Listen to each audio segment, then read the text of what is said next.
नमस्कार, बहुत स्वागत है आप सभी का उत्तराखंड के बुलेटिन में। मैं हूं आपके साथ ज्योति यादव। हल्द्वानी के बुद्ध पार्क में उत्तराखंड आशा हेल्थ वर्कर यूनियन और प्रगतिशील भोजन माताओं ने मांगों को लेकर धरना प्रदर्शन किया है। उन्होंने नारों के माध्यम से सरकार के प्रति अपना रोष जताया। आशा कार्यकर्ताओं और भोजन माताओं का कहना है कि वेतन मान की विसंगतियों और स्थायीकरण को लेकर लंबे समय से सरकार से मांग करते हुए आ रहे हैं और सरकार की ओर से उन्हें आज तक आश्वासन सिर्फ दिया जा रहा है और उनकी मांगों को सरकार पूरी नहीं कर पा रही है। प्रदर्शनकारियों ने मांग पूरी न होने पर उग्र आंदोलन की चेतावनी दी है।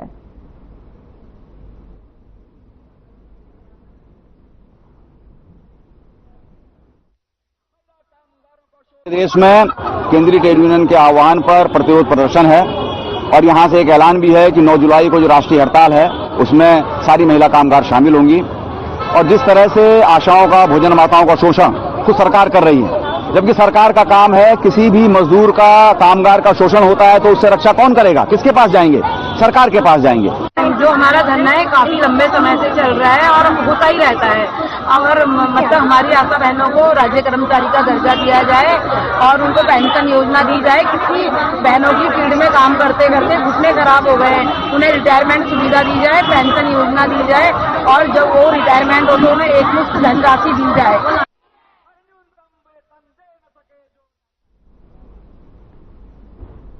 निजी स्कूलों की मनमानी और सरकारी अस्पतालों को रेफर सेंटर बनाए जाने को लेकर सुराज सेवा दल के लोगों ने बुद्ध पार्क में शिक्षा मंत्री का पुतला दहन किया।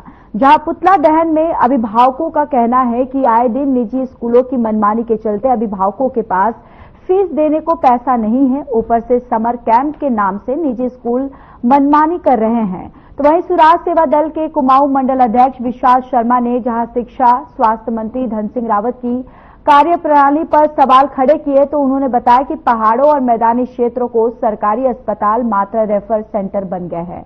जहां उन्होंने व्यवस्थाओं के ठीक नहीं होने पर शिक्षा व्यवस्था और स्वास्थ्य मंत्री से इस्तीफे की मांग की, तो वहीं उन्होंने व्यवस्थाओं को ठीक कराने को लेकर मुख्यमंत्री से भी गुहार लगाई है।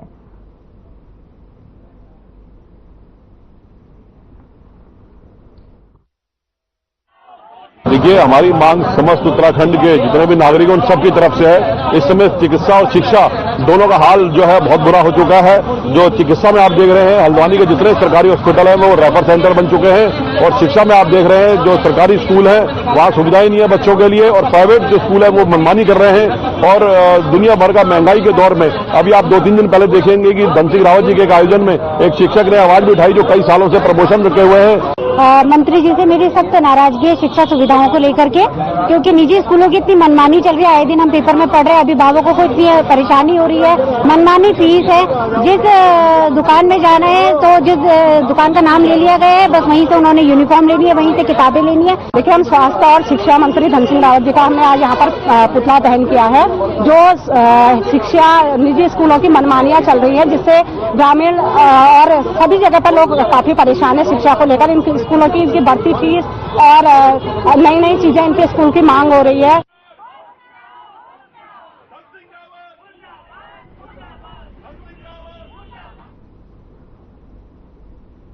पौड़ी जिले में इस बार काफल काफी देखने को मिल रही है और क्योंकि इस बार जंगलों में ज्यादा आग नहीं लगी है, इस मामले में लोगों का कहना है कि काफल न केवल स्वादिष्ट और पौष्टिक है बल्कि ग्रामीण युवाओं के लिए स्वरोजगार का एक सशक्त माध्यम भी बनता जा रहा है।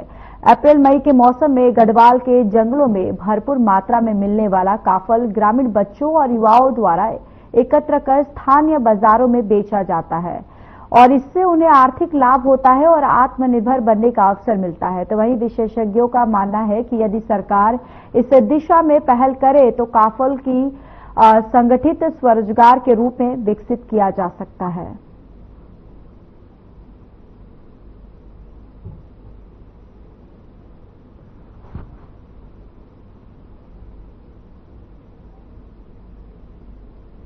स्वरोजगार की जहां तक बात है, काफल एक अच्छा स्रोत है स्वरोजगार का भी। और जिस तरह से हमारे ग्रामीण परिवेश के बच्चे जंगलों में जाके अप्रैल मई और जून के महीने में अधिकतर समय में काफल का ये सीजन होता है। काफल उत्तराखंड की पहाड़ों का एक अनमोल फल है जो जंगली फल है। इसका आनंद आप जो गर्मियों की शुरुआत होती है यानी कि चैत के माह से शुरू हो जाता है और अलग अलग ऊंचाई के क्षेत्रों में अलग अलग समय पे इसका वो होता है और इसके पीछे कई किंवदंतियां भी हैं। काफी जो हमारी चीजें जो हम नहीं खरीद पाते उसमें थोड़ा बहुत सहायक रहती है ये चीजें। बाकी हम आगे मतलब मजदूरी करके या काफल बेच के जो चीज नहीं खरीद पाते उनको खरीद लेते हैं, जैसे कॉफी किताब घर के सामान ऐसे अन्य चीज खरीदते हैं।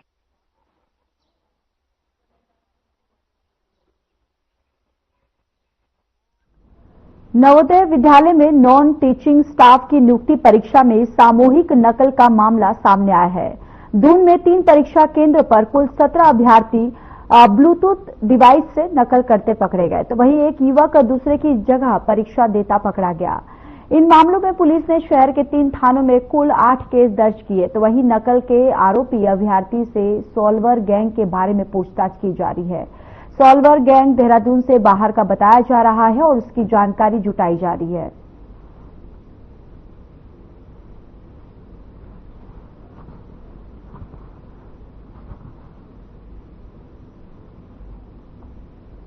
ज्वालापुर में भीषण आग लग गई और आपको बताते चले कि पुराने कपड़ों के गोदाम में आग लग गई है, जिससे हड़कंप मच गया है। सूचना मिलने पर दमकल की 2 गाड़ियों ने घंटों की मशक्कत के बाद आग पर काबू पाया, लेकिन तब तक लाखों का नुकसान हो चुका था।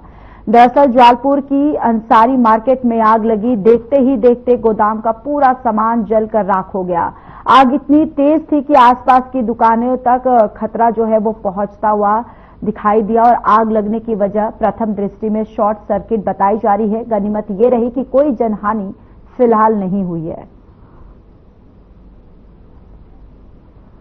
और ये तस्वीरें भी आप तक, और इस तस्वीरों से अंदाजा लगाया जा सकता है कि आग जो है वो कितनी भयानक थी। और आग लगने के बाद तुरंत दमकल विभाग को इसकी सूचना दी गई। दमकल विभाग मौके पर पहुंचा और लगातार इस आग को बुझाने की प्रयास जो है दमकल विभाग की तरफ से किया जा रहा है। और देखिए तस्वीरों में भी आप देख सकते हैं कि यहाँ पर मुस्तैदी के साथ दमकल विभाग जो है वो डटा हुआ है। लगातार यहाँ पर आग बुझाने की कवायद जो है वो की जा रही है। और इसके साथ ही साथ अभी फिलहाल आग का जो कारण है ये बताया जा रहा है कि शॉर्ट सर्किट की वजह से ये आग लगी है। आग लगने के बाद पूरे आसपास का माहौल जो है अफरा तफरी हो गया और पूरे लोगों में हड़कंप मच गया। एक दहशत का माहौल जो है आसपास के इलाके में देखा गया।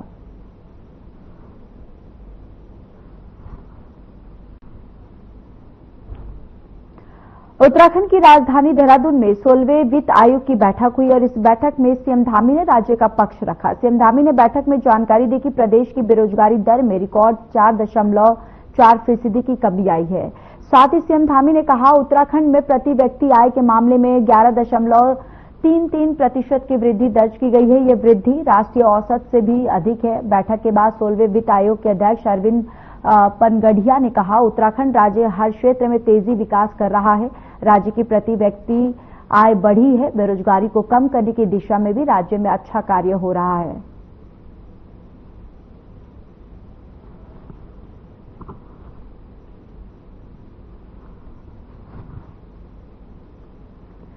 तो वहीं भारतीय सेना ने ऑपरेशन सिंदूर के तहत न सिर्फ पहलगाम आतंकी हमले का बदला लिया बल्कि पाकिस्तानी सेना को भी कड़ा सबक सिखाया है, जिसके बाद से देश भर में सेना के सम्मान में शौर्य यात्राएं निकाली जा रही हैं। उत्तराखंड में भी बीजेपी महिला मोर्चा अब सिंदूर यात्रा निकाल रही है, जिसको लेकर बीजेपी राज्य मंत्री मधु भट्ट ने कहा कि सिंदूर महिलाओं का सुहाग का प्रतीक होता है और जिस तरह से आतंकवाद के खिलाफ लड़ाई में हुए ऑपरेशन का नाम ऑपरेशन सिंदूर रखा गया और उसकी शक्ति का भी भारतीय सेना ने प्रदर्शन किया, उससे देश का सर गर्व से ऊंचा हो गया है। इसलिए महिला मोर्चा की तरफ से सेना के सम्मान में ये यात्रा निकाली जा रही है।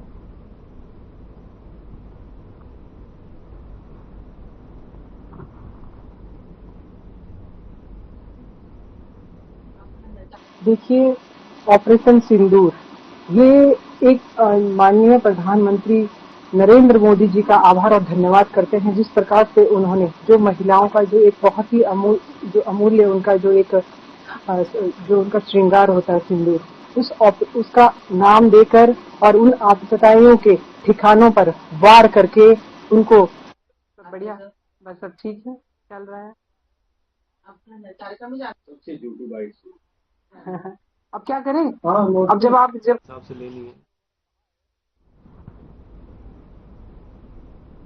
चलिए खबरों में आगे बढ़ते हैं। मुख्यमंत्री पुष्कर सिंह धामी ने 16वें वित्त आयोग से पर्यावरणीय सेवाओं की लागत को देखते हुए पर्यावरणीय संघवाद की भावना के अनुरूप उपायुक्त क्षतिपूर्ति का अनुरोध किया। उन्होंने हस्तांतरण में वन आच्छादन के लिए निर्धारित भार को 20% तक बढ़ाने का सुझाव दिया है। कहा कि राज्य में वनों के उचित प्रबंधन और संरक्षण के लिए विशेष अनुदान पर भी विचार होना चाहिए। धामी ने राज्य सरकार से राज्य में बाहर से आने वाली आबादी अवस्थापना सुविधाओं के लिए विशेष अनुदान की वकालत भी की।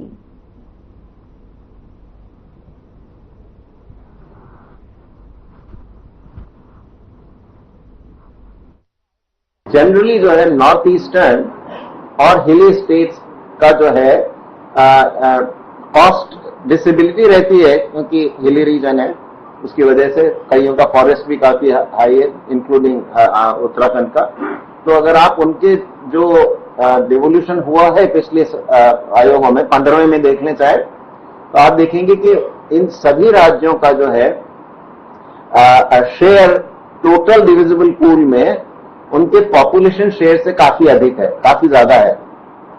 इसका अर्थ ये हुआ कि ये जो है आयोगों ने कोशिश की है कि जो कॉस्ट डिसेबिलिटी है इसको थोड़ा न्यूट्रलाइज किया जाए, क्योंकि अब इसमें जिनकी कई राज्य ऐसे हैं जिनकी पर कैपिटा इनकम काफी हाई है, तो उनका देखेंगे कि आप उनका जो शेयर है डिविजिबल पूल में वो उनके पॉपुलेशन शेयर से कहीं कम है।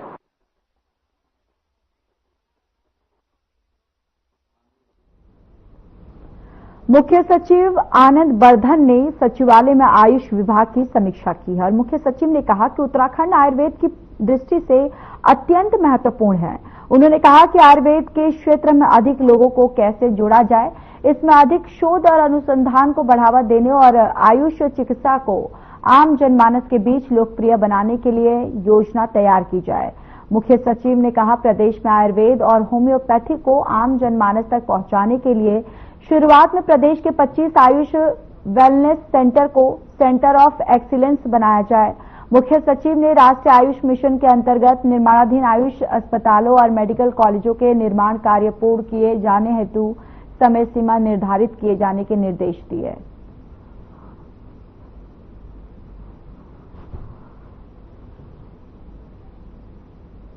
श्रीनगर विधानसभा क्षेत्र में भैरव खाल स्थित भैरव मंदिर के पूर्ण निर्माण को लेकर राजनीति गरमाई है। इस मामले में कैबिनेट मंत्री डॉक्टर धन सिंह रावत और पूर्व विधायक गणेश गोदियाल के बीच तीखी बयानबाजी शुरू हो पाई है। डॉक्टर धन सिंह रावत ने दावा किया कि कुछ लोग जिन्हें उन्होंने अकबर बाबर के अनुयायी कहा, भैरव मंदिर के भव्य निर्माण का विरोध कर रहे हैं। उन्होंने कहा कि राम भगवान के अनुयायी तो मंदिर के पूर्ण निर्माण के पक्ष में है और आने वाले दिनों में भैरव खाल में भव्य मंदिर का निर्माण किया जाएगा। तो वहीं पूर्व विधायक गणेश गोदियाल ने इन आरोपों पर पलटवार करते हुए कहा कि अकबर बाबर के अनुयायी होने का थप्पा पहले से ही डॉक्टर धन सिंह रावत पर भी लगता रहा है।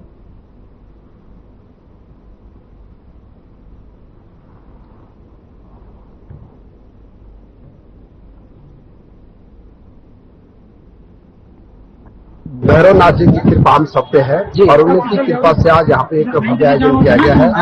यहाँ पे एक भव्य मंदिर सभी स्थानीय लोग मिलकर हम लोग बनाएंगे और मुझे आशा विश्वास है कि एक बहुत बड़ा पर्यटन का केंद्र भी बनेगा, पर्यटन का केंद्र बनेगा।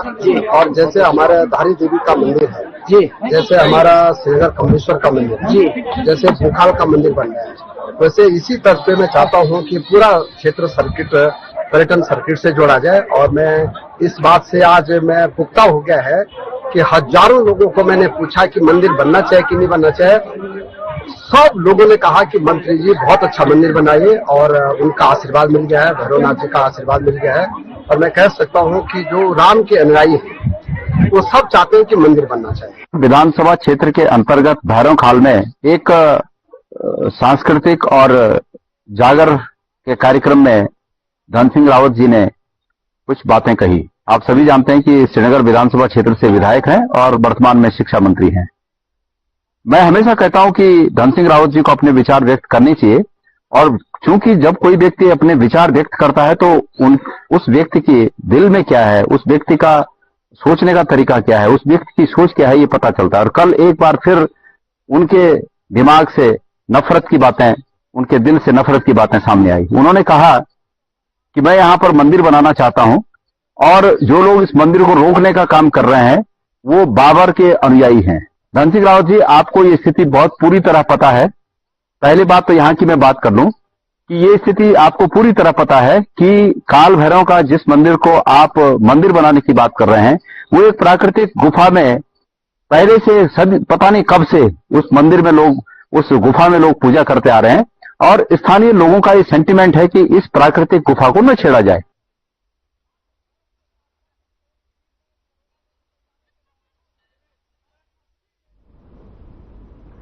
लोक निर्माण विभाग की ओर से आनंद खेड़ा दिनेशपुर मुख्य मार्ग से मकरपुर और लोहे का पुलिया मार्ग तक 24 लाख रुपए की लागत से 2.5 किमी हॉट मिक्स मार्ग का शिलान्यास रुद्रपुर के विधायक शिव अरोड़ा ने किया।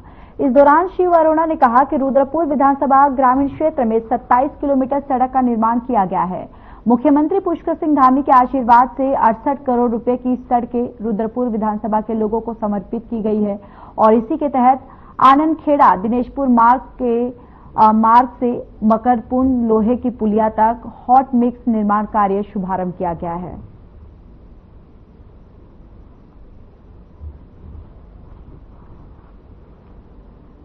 तो 24 लाख रुपए की लागत का ये शिलान्यास किया गया और आपको बताते चले कि हॉट मिक्स मार्ग का दरअसल शिलान्यास किया गया है और विधायक ने शिलान्यास किया और इसकी कीमत आपको बताते चले कि 24 लाख रुपए की लागत से ये बना है, जहां पर हॉट मिक्स मार्ग का शिलान्यास किया गया।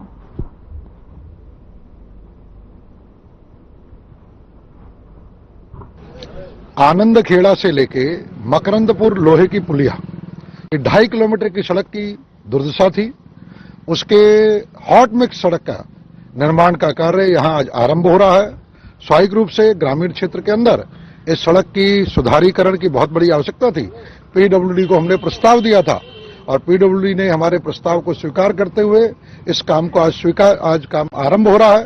स्वाभाविक रूप से ग्रामीण क्षेत्रों में ऐसे जितनी भी मुख्य सड़कें हैं उन सब मुख्य सड़कों के निर्माण कार्य को हम बहुत प्राथमिकता के आधार पर 2.5 किलोमीटर, 3 किलोमीटर, 4 किलोमीटर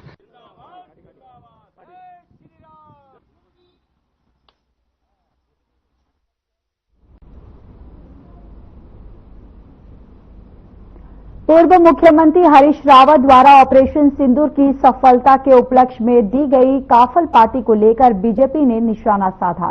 बीजेपी प्रदेश प्रवक्ता कमलेश रमन ने कहा कि पूर्व मुख्यमंत्री हरीश रावत की काफल पार्टी में उनके विधायकों सहित उनकी बेटी भी उस पार्टी में शामिल नहीं हुई।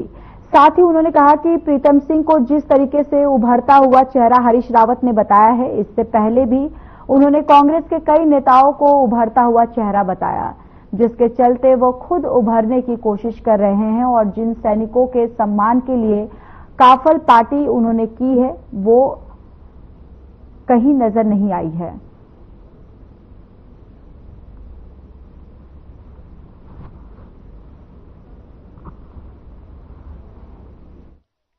देखिए, ये काफल पार्टी उनकी अपनी व्यक्तिगत पार्टी काफल पार्टी थी या संगठन की पार्टी थी, अभी इस पर भी एक सवाल है।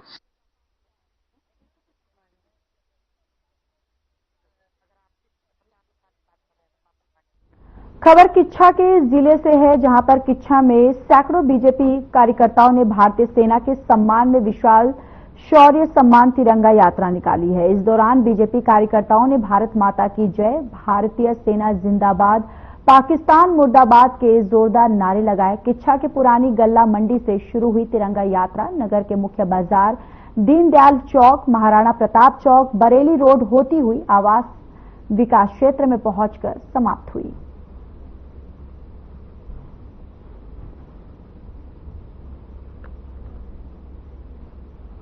कि कुछ समय पूर्व पहलगांव में हमारी बहन बेटियों के साथ जो उनके सिंदूर की मांग को उजाड़ा गया, धर्म पूछ कर, उसमें हमारे देश के लोगों में बड़ा आक्रोश था, बड़ा मतलब गुस्सा था।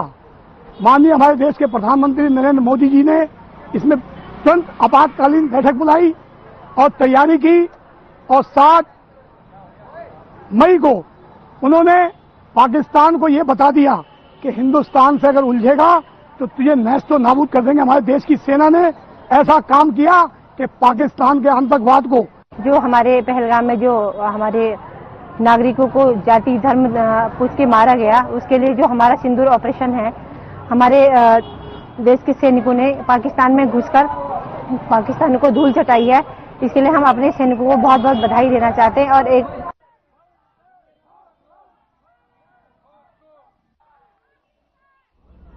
चारधाम यात्रा में बाबा केदार के दर्शन करने के लिए तीर्थयात्रियों की संख्या लगातार बढ़ रही है और बीते एक सप्ताह से धाम में प्रतिदिन 20,000 से अधिक श्रद्धालु दर्शन कर रहे हैं। अब तक केदारनाथ धाम में 3.81 लाख श्रद्धालु दर्शन कर चुके हैं, जबकि बद्रीनाथ, केदारनाथ, गंगोत्री, यमुनोत्री धाम में एक दिन में दर्शन करने वाले श्रद्धालुओं की संख्या 50,000 से अधिक है। इसमें सबसे अधिक श्रद्धालु केदारनाथ धाम पहुंच रहे हैं। पर्यटन विभाग की रिपोर्ट के अनुसार बीते एक सप्ताह से केदारनाथ में एक दिन में 20,000 से अधिक यात्री दर्शन कर रहे हैं। 30 अप्रैल से अब तक चारधाम यात्रा में करीब 10 लाख श्रद्धालु दर्शन कर चुके हैं।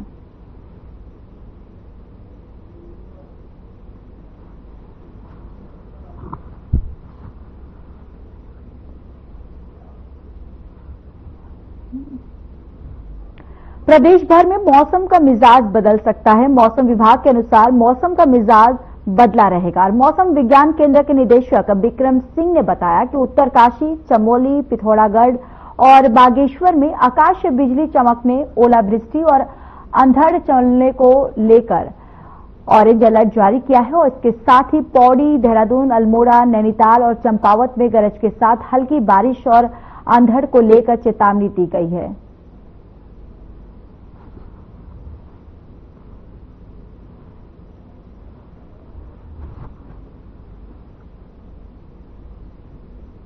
उत्तराखंड के लिए मौसम की बात करते हैं। आज आपकी 19 तारीख हो रही है मई की, और 19 और 20 के लिए हमने बोला था कि इन 2 दिनों में फिर से जो बारिश की एक्टिविटी शुरू होगी।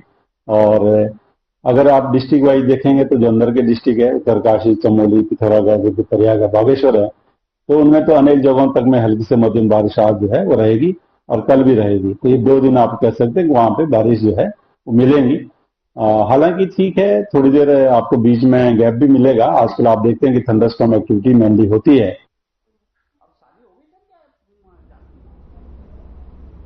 चलिए, इस बुलेटिन में इतना ही। बाकी देश और दुनिया की तमाम बड़ी खबरों के लिए जुड़े रहिए हमारे साथ। नमस्कार।